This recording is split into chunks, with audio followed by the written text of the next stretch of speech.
Boa noite, pessoal. Dando prosseguimento às atividades aí de aula, certo? A gente vai colocar aqui, pontuar aqui novamente a parte de ecologia, né? Lembrando que são vídeos de revisões, de partes de preparação Enem ou de tira dúvidas, tá? A gente está tentando acertar aqui. Lembrando também que esses vídeos a gente vai dividi-los, né, para facilitar o pessoal a usar no WhatsApp e outras plataformas aí, viu? A gente começa, pessoal, essa aula, né? A gente está falando sobre ecologia, tem outros vídeos também que vai falar sobre ecologia. A gente vai falar agora sobre desequilíbrio.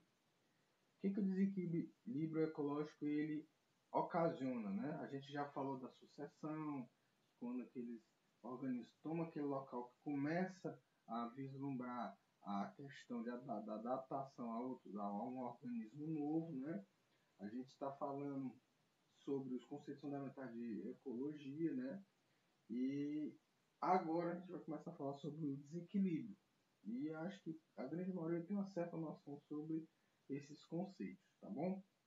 Então a gente começa essa aula com essa imagem, né? O que produz as mudanças, né, que a gente vê como negativas para o desequilíbrio ecológico. A gente vê que um dos fatores primordiais aqui é a intervenção humana. A intervenção humana ela age de que forma? Ela interage, né, que a gente chama também de tropismo, né, modificando o ambiente. Essa modificação do ambiente gera o desequilíbrio, porque a gente sabe que o ecossistema ele se mantém estável. Então, existem fatores abióticos e bióticos que interferem nisso aí, certo? Então, o ser humano ele pode criar efeitos, né, bióticos por causa da sua ação como um ser, né, modificando, tá bom? Então, acho que um dos fatores aqui que a gente percebe aqui do desequilíbrio ecológico humano, um deles é a intervenção humana, né? Aí nisso gera o que? É o que a gente vai ver que é a parte de poluição, desmatamento, né, extinção de espécies e esgotamento dos recursos naturais. Tá bom? Aqui a gente sabe que tem muitos autores que defendem essa questão da intervenção humana de uma forma que tem que ser controlada. Então esse professor, né, ou oceanógrafo, né, que era o Jacques Cousteau, ele tinha várias vídeos sobre ele no mar, vendo investigação sobre como é a questão dos organismos que viviam no mar e tinha estudos sobre a questão do desequilíbrio que o homem estava afetando muito aquele ambiente, principalmente as baleias, né? Falava que o homem, a pesca predatória estava afetando muito aquilo ali repercute, né, na instabilidade do ecossistema, tá? Uma frase dele para deixar bem presa aqui. Hoje em dia, o ser humano apenas tem diante de si três grandes problemas que, ironicamente, foram provocados por ele próprio: a superpovoação, o desaparecimento dos recursos naturais e a destruição do meio ambiente. Muito clássico isso aí. A outra coisa que também repercute na questão do desequilíbrio é a questão da explosão demográfica, o crescimento descontrolado, né? O tamanho da população ele gera esse, que é o que a gente vê em determinadas regiões do nosso país, o descontrole populacional, a pessoa fazendo caso onde não tem o que fazer, né? Tomando áreas de preservação ambiental, né? Então esse crescimento ele tem que ser controlado, né? Estimado, onde pode ser, com infraestrutura, não da forma que prejudica, né, toda a harmonização do ecossistema, né? Então um dos pontos que a gente tem que olhar é a questão da explosão demográfica, tá? Outra aqui, as consequências, né, do impacto humano sobre a biosfera. Aqui as consequências, né? Uma consequência aqui, maior demanda na produção de alimentos e produção agrícola. Por quê? Porque eles vão intervir, vão produzir, então eles entram naquele ambiente equilibrado, através da pecuária, através da agricultura, né? Exploram aquilo de uma forma direta de muita opressão, termina o sistema entrando em colapso, né? Você sabe que qualquer lugar que a criação de gado, a devastação de árvores e de floresta para a introdução de pasto, né? Então isso aí é clássico acontecer, tá? Então, o que é a observação nessas consequências? A necessidade de mais áreas dedicadas à agricultura leva à destruição de florestas, como eu acabei de falar, né? Desenvolvimento de espécies e degradação. Essas espécies vão procurar outros locais, tá bom? Aí aqui, uma que é bem clássica aqui, né? Maior demanda por produtos industrializados. Cara, a crescente, né, industrialização, né, do país ou de certos setores faz com que haja impacto ambiental. Não tem jeito. Há impacto ambiental e desequilíbrio, né? Então aqui tem vários tratados aí onde países de primeiro mundo ou países extremamente industrializados se contrapõem para evitar a sua perda financeira, né? Se contrapõe a isso, né? Um exemplo disso é o Tratado de Kyoto, né? O Tratado de Kyoto também, que o próprio Estados Unidos saiu, o tratado que a França assinou agora ultimamente, né? Que foi contestado, tá? Pelos Estados Unidos, alegando que queriam desmerecer o país e produzir, para evitar que o país produzisse menos, né? E em cima dessa questão da exploração, acho que todo mundo sabe também que foi criado o mercado de carbono. O que é o mercado de carbono? O mercado de carbono foi criado para conter, em relação aos países extremamente industrializados e ricos, conter, né, como se fosse assim, ele ficasse bonito na fita para pagar, né, pela sua industrialização. Então, em países que estão, são chamados países emergentes, países que estão em desenvolvimento, e eles conservam suas florestas, e os países já extremamente ricos e industrializados pagam por isso, né? Então, foi criado esse mercado de carbono, né? Um mercado que estimula a se manter, em aspas aí, as florestas, o desenvolvimento de empresas de forma sustentável, tá? Então é muito bacana, por um lado, isso aí, de uma certa forma, ver a questão do egoísmo daqueles países grandes de não querer controlar e não querer diminuir sua demanda industrial, tá bom? Outra coisa que vai ser o problema dos séculos, né? A maior produção de resíduos. Gente, lixo. Lixo é um problema em qualquer lugar. Fora quando ele não é tratado, que gera problema de chorume, né? Problema da contaminação dos lençóis freáticos, né? Da água, do solo. Então, a gente tem que se atentar a isso aqui. Isso aqui vai ser o problema do futuro, gente. Vai ser esse controle dos resíduos. Quem dominar a técnica ou a forma de conter esses resíduos vai ter a chave para muita riqueza, porque é o que vai acontecer no futuro, viu? Vai ser a demanda de resíduos e um efeito unidirecional, né? Maior população, maior produção de resíduos, né? E isso realmente repercute negativamente no ecossistema, né? E gera, como a gente está falando aqui, o desequilíbrio. De novo, né, se pautando aquilo que a gente está afirmando aqui, esgotamento dos recursos naturais. Poxa, cara, tem um aumento da população. Então, para conter essa população crescente, com demandas de alimentos, eu vou suprir os recursos naturais que aquela área ou aquela região tem, ou aquela nação. Vai suprindo, porque vai crescendo demanda demais, muita gente, muitos resíduos, né? Esgotamento dos recursos, vai acabando a água, vai acabando. Então, isso é um problema que gera o desequilíbrio ecológico também, tá? A intervenção humana na natureza, né, que é a poluição. Gente, isso aqui é clássico aqui, né? Muito clássico aqui são as empresas. E, normalmente, isso também, além de eles contaminarem as empresas, a questão do ar, existe, né, as áreas de rios.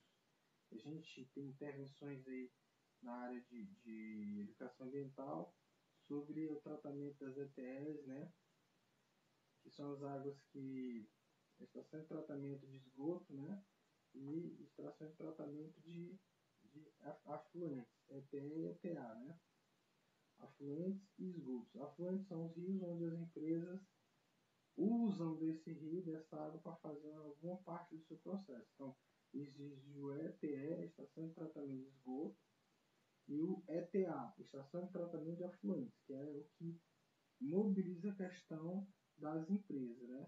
E é onde repercute negativamente para as cidades e povos, tá bom? E aqui, gente, a gente vai dar uma parada, tá?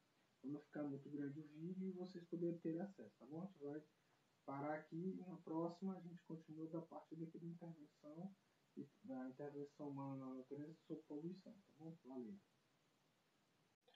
E pessoal, bem, dando prosseguimento aqui, a gente parou em poluição, né? E a gente vai dar continuidade. Bom, como eu falei, a poluição é um dos efeitos que causa desequilíbrio e é notório que todo mundo entende que indústrias, empresas têm esse papel negativo, né? Então, a gente vai prosseguir aqui na aula, certo? Poluição do ar. Poluição do ar afeta a passagem de raios solares, podendo ser quebrado só com a ação dos ventos, né? É um dos problemas que afeta, né, a poluição do ar, além de contaminar todos os ambientes, né? É extremamente ruim para o desequilíbrio, tudo isso, né? Até é um problema de caráter de saúde, né? Também. Muito ruim isso aí. Principais poluentes do ar, a gente vai colocar aqui, né? São as partículas em suspensão, entendeu? Compostos orgânicos voláteis, gás carbônico, monóxido de carbono, óxido de nitrogênio e de enxofre. Cara, essas partículas em suspensão entram naquela que a gente comentou, né? Que é ruim ter o ar poluído. As partículas de suspensão são usadas como poeira ou fumaça, né? Os compostos orgânicos voláteis, né? São substâncias como gasolina, solvente e soluções de limpeza que ficam no ar em estado de vapor. Isso também polui o ar, certo? Temos também aqui o monóxido de carbono, né? Não monóxido, não, gás carbônico, matéria-prima da fotossíntese, subproduto, né? Da respiração de plantas, que é aquilo que se pesa muito, né? E se fala muito, que comenta no Tratado de Kyoto, foi a produção de carbono, muito carbono em alta, né? Que as indústrias fabricam. Então que tem o mercado para isso, né? O mercado verde chamado, que é a compra de carbono, tá? Essa compra aí, ela é feita, como eu falei, em países ricos, né? Que compram essa taxa aí para abater do consumo grande dele. O monóxido de carbono é em relação a queima de componentes, né? É um gás que, como fala aqui, é um gás letal, certo? Prejudica o transporte de oxigênio, levando até a morte. E aqui são os óxidos de nitrogênio e de enxofre, né? Que vão ao ar, são responsáveis pela chuva ácida. Aqui também são das chaminés e compostos químicos, certo?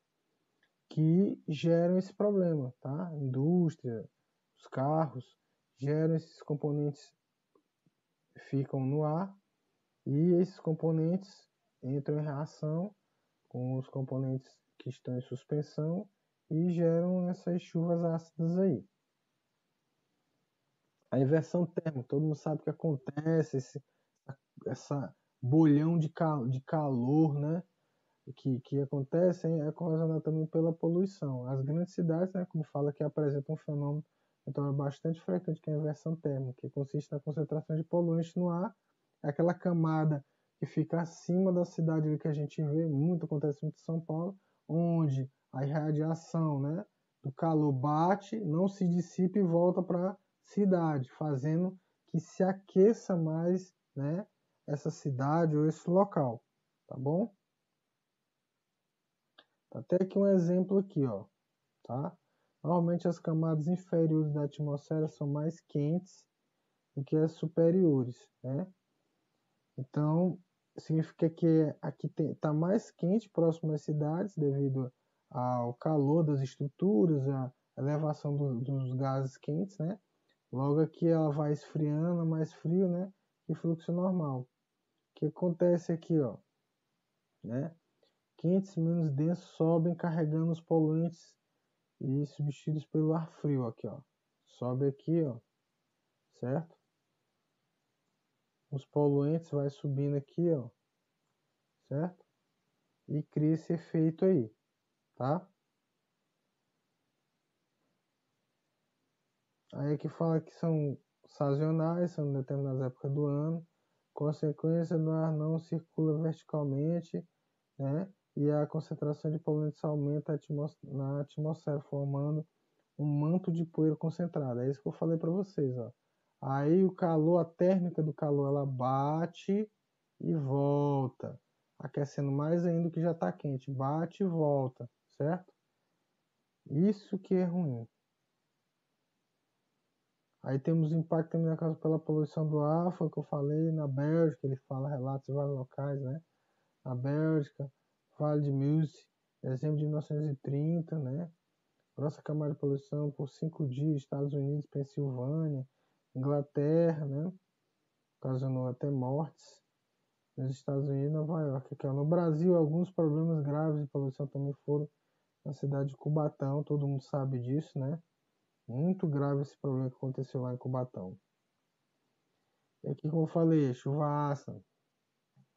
A chuva ácida ocorre, né, devido àqueles componentes químicos, né, enxofre, nitrogênio, que sai das chaminés das empresas, dos carros, né, que propicia esse chuva ácida devido aos componentes químicos que saem, né? Porque normalmente essas empresas trabalham com produtos químicos que há reações químicas que liberam componentes químicos para o ar, e esses componentes químicos reagem, né, com os elementos em suspensão lá, que provoca essa chuva, né? Normalmente está aqui escrito, né? Normalmente a água da chuva apresenta-se ligeiramente ácida com pH em torno de 5,6, né? Isso ocorre devido à reação química de água com CO2, gás carbônico do ar, formando H3CO3, ácido carbônico, que é um ácido fraco e não prejudica o ambiente. O fenômeno da chuva ácida é principalmente local, pois a composição da chuva depende dos poluentes lançados naquele lugar, viu? Como eu falei, ó, depende dos componentes poluentes lançados naquele mesmo lugar, tá? Algumas vezes as nuvens poluídas se deslocam regando áreas mais afastadas, tá? É comum isso acontecer, né? Onde tem indústria que libera componentes componentes químicos, né? Como fala aqui, né? Que os óxidos de enxofre e nitrogênio, eles reagem com a água e formam ácido sulfúrico, ácido nítrico, tá bom? Efeitos da chuva ácida, a precipitação ácida faz carregar, né, para os lagos metais tóxicos. Isso é comum. Todos os metais tóxicos, corrosão de estruturas, tá bom? Aquecimento, efeito estufa e aquecimento global. É aquilo que eu te falei. A poluição, todo mundo sabe que a poluição ocasionada pelos componentes liberados, né, das chaminés, das descargas do carro, vão, né, pro ar e terminam destruindo aquela camada de ozônio que tem, que é uma proteção contra os raios UV, né? E esse efeito estufa faz com que essa incidência desse calor, desses raios entrem fora do perfil da camada, bate na superfície da Terra e começa a aquecer sem sair, tá? Aqui um exemplo como pode acontecer isso aqui. Efeito poluidor do ozônio, né? É um gás responsável por filtrar parte da radiação, como eu falei aqui, ó, que chega à superfície da Terra, formando uma camada protetora na atmosfera. Encontra-se em 12 km a 50 km de altitude, né? Entre 12 a 50, ozônio, na estratosfera, sendo produzido a partir da molécula de oxigênio O2, por ação da radiação ultravioleta. O ozônio constantemente se transforma novamente em oxigênio e é quando as duas reações ocorrem com a mesma intensidade, favorece o equilíbrio dinâmico entre o ozônio produzido e o destruidor, tá? Aqui, ó, como eu falei, ó, aqui é o buraco na camada de ozônio, ó. Então, os raios ultravioletas passam aqui, que são altamente cancerígenos, bate aqui dentro, esse filtro aqui retém esses raios muito fortes, e aqui por dentro ele se dissipa em forma de calor. Poluição da água, que todo mundo tem ciência, né? Como ocorre, foi o que eu falei no início, né? Através das ETAs. ETAs é o quê? São tratamento de afluentes, né? Quando a empresa usa isso aqui, normalmente a empresa deposita esse componente químico de reação aqui dos seus manufaturados sem ter uma ETA, uma estação de tratamento. Aí acontece isso. Quem quiser também ver alguma coisa, na aula aqui vocês podem acessar esse link aqui que está aqui embaixo, vai ficar gravado na aula e vocês vão poder ver isso aí, tá? Agentes poluidores da água, né? Todo mundo sabe que agressivo, né? Que agride o meio aquático, né? Através de matéria orgânica, lixo, decompostos de indústrias, enfim, óleo, que é o que aconteceu ultimamente, o derramamento de óleo, né? Degradação do solo, né? É chamado lixiviação e a vossoroca, né? Lixiviação é quando a chuva não tem a proteção, né, ciliar das árvores, a água bate e lava aquilo ali, tá? É um dos processos de degradação do solo. Degradação, toda essa degradação grande gera degradação da biodiversidade, todo mundo sabe disso, né? A tecnologia ela vem para ajudar o meio ambiente a manter esse controle, né? Aqui tem os sites que vocês podem estar olhando e verificando o que pode ser feito através da tecnologia, né? E como pode ajudar. Obrigado aí pela aula. Agradeço a todos, espero ter cooperado com todo mundo aí. Valeu!